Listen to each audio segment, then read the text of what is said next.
வணக்கம் guys. The crime shock the nation. அதாவது இந்த குற்றம் வந்து இந்த தேசத்தையே அதிர்ப்புக்கு உள்ளாக்கியது அப்படின்னு சொல்லிட்டு, அப்படி என்ன கேஸ் அப்படின்னு பார்த்தீங்கன்னா 2022 இதை பற்றி ரொம்ப வைரலாக பேசினாங்க எல்லாரும். அகெயின் இப்போ ஜான் 22க்கு அப்புறம் கோர்ட்டில் ஒரு தீர்ப்பு வழங்கியிருக்காங்க, ஒரு ஜட்ஜ்மெண்ட் கொடுத்துருக்காங்க. ஸோ அகெயின் இதை பற்றி எல்லாருமே வைரலாக பேசுகிறாங்க.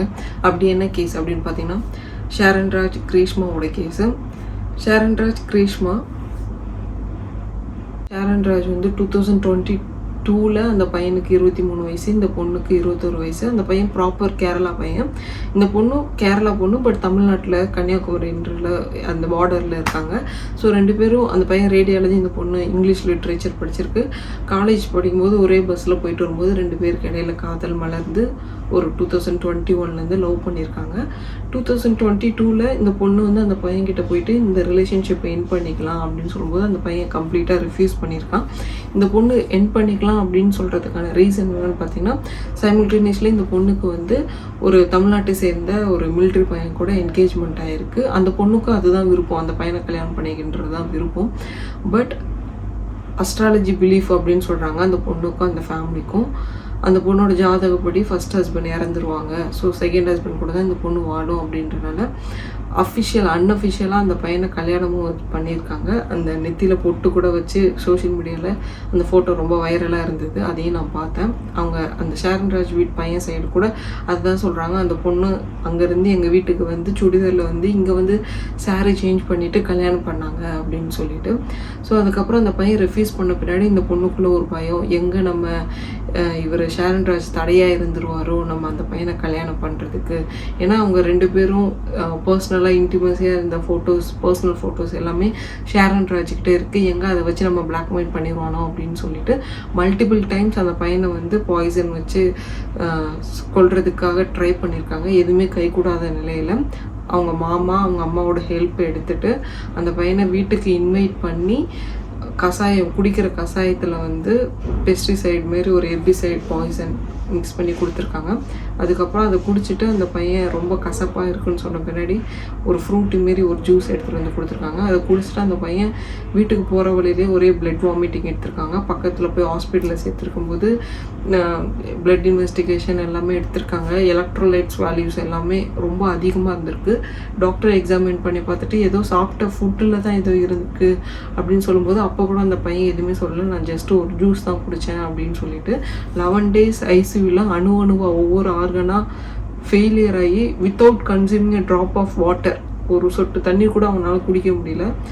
கடைசியாக அவனுக்கே தெரிஞ்சிருக்கும் போல் அந்த ஆக்சிஜன் சப்போர்ட் ஆகலை, அவனால் ப்ரீத் பண்ண முடியல அப்படின் போது அவங்க அப்பா எல்லாரையும் வச்சு ஒரு டெத் டிக்ளரேஷன் மாரி கொடுக்குறான். அப்போ கூட அந்த காதலி மேலே எந்த ஒரு தப்பான நியூஸுமே அவங்க சொல்லலை. இதுமாரி என்னோட காதலி வீட்டுக்கு போனேன், அங்கே ஒரு கஷாயம் கொடுத்தாங்க, மேபி அதில் ஏதாவது தப்பாக இருக்குமோ அப்படின்னு சொல்லிட்டு அந்த பையன் டெத் டிக்ளரேஷன் கொடுத்துட்டு இறந்து போயிடுறான். அதுக்கப்புறம் கிரீஷ்மா நிறைய மேனிப்புலேட் பண்ணுறாங்க. நான் வந்து ஒரு எக்ஸ்பைரியான ஜூஸை கொடுத்துட்டேன், எவிடென்ஸை மேனிப்புலேட் பண்ணுறாங்க.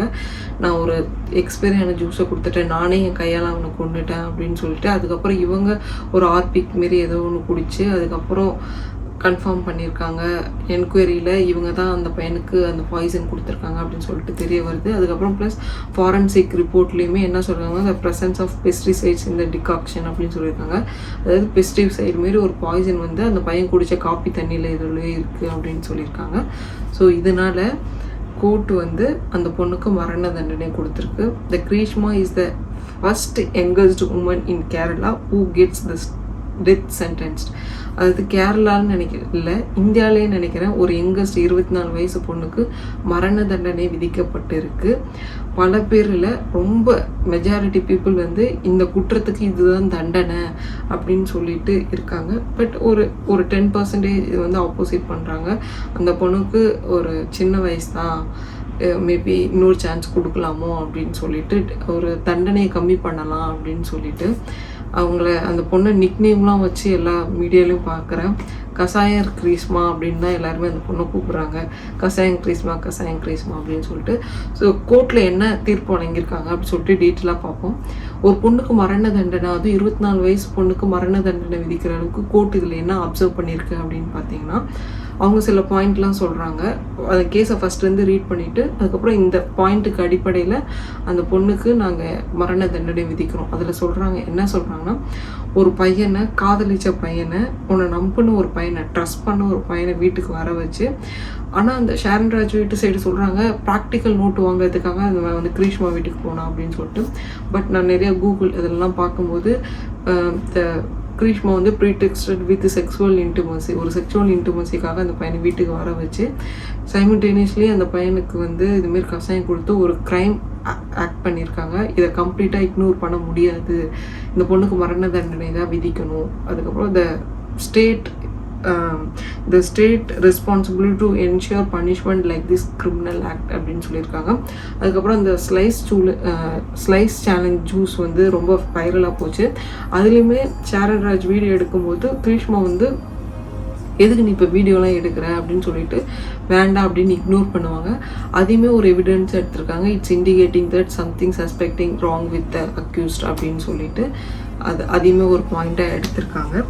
அதுக்கப்புறம் இப்படி ரீட் பண்ணிக்கிட்டே இருக்கும்போது அவங்க கிரீஷ்மா வந்து அழுதுட்டு அப்போ ஜட்ஜ் சைடு கேட்டிருக்காங்க, உங்கள் சைடு ஏதாவது பாயிண்ட் இருக்கா, ஏதாவது சொல்லணும்னு விருப்பப்படுறீங்களா அப்படின்னு கேட்கும்போது அவங்க ஒரு லெட்டர் மாரி எடுத்து கொடுத்துருக்காங்க. அதில் ஒரு சில பாயிண்ட்லாம் சொல்லியிருக்காங்க. எனக்கு வந்து ஒரு சின்ன வயசு 24 வயசு பொண்ணு, எனக்கு மரண தண்டனை விதிக்கிறது வந்து ஒரு பெரிய குற்றம், ஒரு பெரிய தீர்ப்பாக தெரியுது. ஸோ எனக்கு கம்மி பண்ணி தண்டனையை வழங்குங்க அப்படின்னு சொல்லிட்டு. அதுக்கப்புறம் ஐம் நாட் ஹேபிச்சுவல் அஃபெண்டர் அப்படின்னு சொல்கிறாங்க. நான் கண்டினியூஸாக ஒரு குற்றம் செய்கிற பொண்ணு கிடையாது, என் மேலே எந்த எஃப்ஐஆரும் முன்னாடி இல்லை. ஸோ எனக்கு மரண தண்டனை விதிக்கிறது வந்து ஒரு அதிகப்படியான தீர்ப்பாக இருக்குது. ஸோ நான் இதை வந்து வேணும்னே பண்ணல, ஒரு ப்ரெஷரில் அந்த பையன் எங்கே இந்த வீடியோலாம் லீக் பண்ணிடுவாங்களோ அப்படின்னு சொல்லிட்டு பயத்தில் நான் பண்ணியிருக்கேன். ப்ளஸ் எங்கள் வீட்டுக்கு நான் ஒரே ஒரு பொண்ணு, என் ஃபேமிலியை நான் தான் டேக் கேர் பண்ணிக்கணும். என்னோடய ஸ்டடீஸ்லையும் சரி, ஸ்கூல்லையும் சரி, காலேஜ்லேயும் சரி, அகாடமிக்ஸில் நான் தான் ஃபஸ்ட்டு இருப்பேன் அப்படின்னு சொல்லிட்டு எனக்கு தண்டனையை கொஞ்சம் கம்மி பண்ணி கொடுங்க அப்படின்னு சொல்லியிருக்காங்க. பட் கோர்ட் சைடு ஜட்ஜஸ் கம்ப்ளீட்டாக இக்னோர் பண்ணியிருக்காங்க. ஏன்னா நீங்கள் சொன்ன மாதிரி நீங்கள் ஒரு படித்த பொண்ணு, ஏதோ ஒரு கிராமத்தில் படிக்காத பொண்ணு அப்படின்னா கூட ஏதோ ஒரு வகையில் கன்சிடர் பண்ணலாம். பட் நீங்கள் நல்லா படிச்சிருக்கீங்க, உங்களோட நோக்கம் வந்து அந்த பையனை சாவடிக்கணுன்ற ஒரே இன்டென்ஷன். மல்டிபிள் டைம் இதை நீங்கள் அட்டென்ட் பண்ணியிருக்கீங்க. ப்ளஸ் கூகுளில் பெயின் கில்லர்ஸோட சைடு எஃபெக்ட், எவ்வளோ டேப்லெட்ஸ் போனால் எவ்வளோ நாளுக்கு அப்புறம் எஃபெக்ட் ஆகும் அப்படின்றது இந்த அளவுக்கு சர்ச் பண்ணுற பொண்ணு வந்து நாளைக்கு இன்னொரு பையனுக்கு பண்ண மாட்டான் அப்படின்னு எந்த ஒரு இதுவும் இல்லை, சாட்சியும் இல்லை. ஸோ உங்களுக்கு மரண தண்டனை தான் விதிக்கப்பட்டிருக்கு அப்படின்னு சொல்கிறாங்க.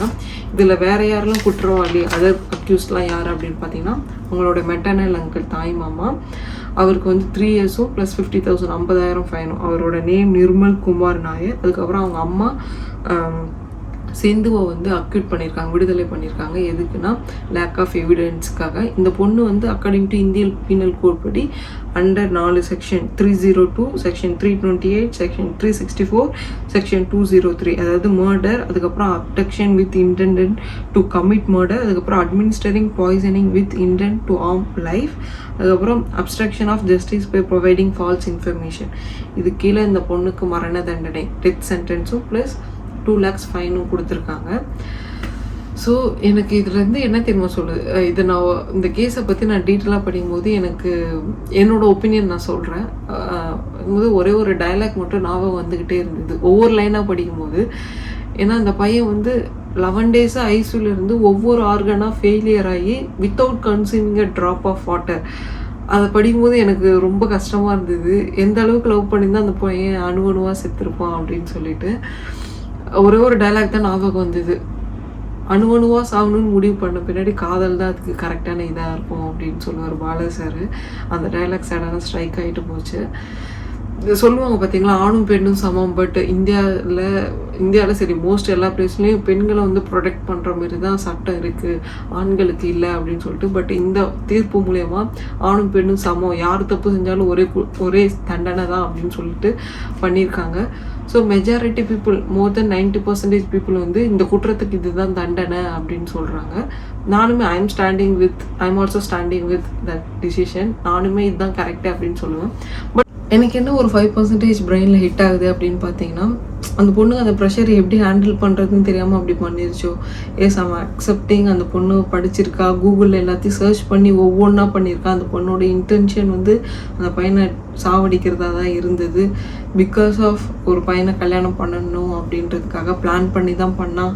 அவளோட இன்டென்ஷன் எல்லாமே தப்பாக தான் இருந்திருக்கு. பட் அந்த பொண்ணுக்கு அட்வைஸ் கொடுக்குற இடத்துல இருக்கிறவங்க அவங்க அங்கிளும் அவங்க அம்மாவுமே இந்த க்ரைமில் இன்க்ளூட் ஆகிருக்கும்போது அந்த பொண்ணுக்கு அதை எப்படி டெலிவர் பண்ணுறது, எப்படி ஹேண்டில் பண்ணுறதுன்னு தெரியாமல் அப்படி பண்ணிருச்சோ அப்படின்னு சொல்லிட்டு எனக்கு தோணுச்சு. மேபி இன்னொரு சான்ஸு தண்டனையை கொஞ்சம் கம்மி பண்ணி கொடுத்தா ஒரு ரீஹபிலிட்டேஷன் மறுவாழ்வு மாரி இருக்கும்.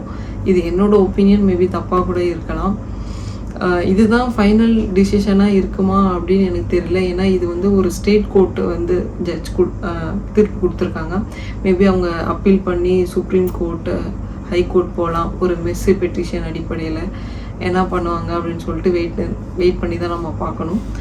ஸோ இதுமாரி நிறைய கேஸ் வந்து ரிசர்ச் பண்ணும்போது நிறைய கற்றுக்கிறது, லீகலாகவும் சரி, நிறைய இங்கிலீஷ் வேர்டாகவும் சரி நிறைய கற்றுக்கிட்டேன். ஸோ இன்னொரு வீடியோவில் உங்களை வந்து சந்திக்கிறேன். மறக்காமல் சப்ஸ்கிரைப் பண்ணுங்கள். ஏதாவது ஒப்பீனியன் இருந்தாலும் மறக்காமல் காமெண்ட் பண்ணுங்கள். ஓகே, பாய்.